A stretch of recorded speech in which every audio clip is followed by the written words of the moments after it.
I think most modern people know, especially if they are not polluted by religion, they know that this is the only life that we have.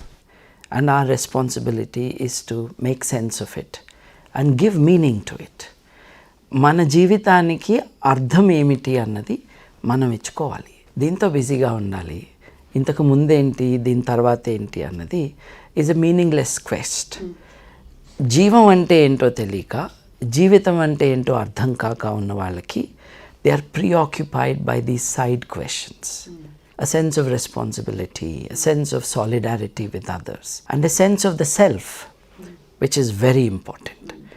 ఈ గుంపులో కలిసిపోయే మనస్తత్వంలో the sense of the self is gone.